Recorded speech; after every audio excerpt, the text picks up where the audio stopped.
extent of his power cannot be put into words, and his perceptions have grown as well. To him, you are dust motes in a storm, a grain upon the beach, and as insignificant as a body that orbits the graveyard of Malachor. Darth Nihilus, the absolute coolest Sith to ever live. Yes, he's cooler than Revan. Fight me. Darth Nihilus, or the Lord of Hunger, was one of the most powerful Sith of all time. But how did he get this power? When did he live? And how did he die?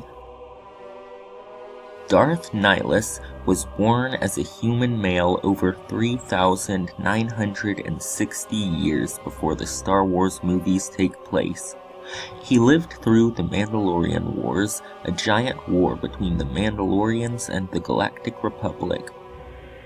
Nihilus was on the planet of Malachor V during the last battle of the war, which took place above the planet Malachor V. During the giant battle, the Jedi Revan used the Mass Shadow Generator, a superweapon that destroyed the Mandalorian fleet and desolated Malachor V. Almost all the beings on the planet were killed. One of the survivors was Nihilus. He was trapped on the planet and became sick due to the Mass Shadow Generator's effects. Nihilus had lost everything during the Mandalorian Wars. His family, his friends, even his will to live.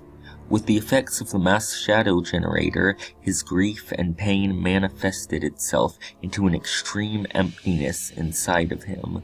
His pain and hunger faded for a moment when he encountered another survivor and unintentionally drained the survivor's life force.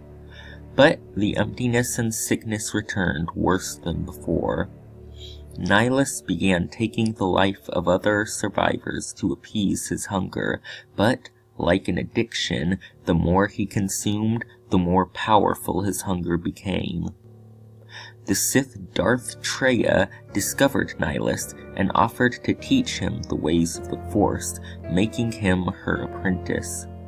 Traya trained Nihilus and another apprentice of hers, Darth Sion, to become powerful Dark Lords of the Sith, and Nihilus took the title Lord of Hunger.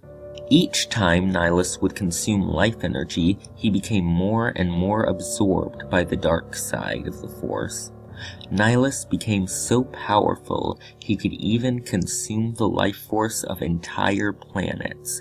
In 3,955 BBY, Darth Traya's two apprentices combined their powers to defeat their master. They used their power to cut her off from the Force and exiled her.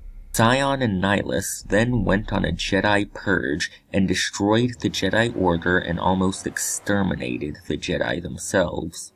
They then took control of the Sith.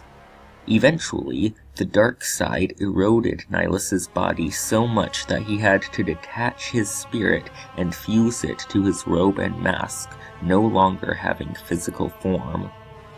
In 3,951 BBY, Darth Nihilus was lured to the planet Telos IV by his former master, Darth Traya, now known as the Jedi Kreia. She tricked Nihilus into thinking that there was a Jedi Academy on Telos IV, and when he arrived on the planet in his ship the Ravager, he was finally killed by his own former apprentice, Visas Mar. After his death, Nihilus's mask was taken and buried on Korriban, with his weakened spirit still lingering in the physical world attached to his mask and armor. So that's the story of one of the most powerful Sith Lords in all of Star Wars. I hope you enjoyed this video as much as I enjoyed making it. Be sure to comment any video ideas you have, and I may use them. Class dismissed.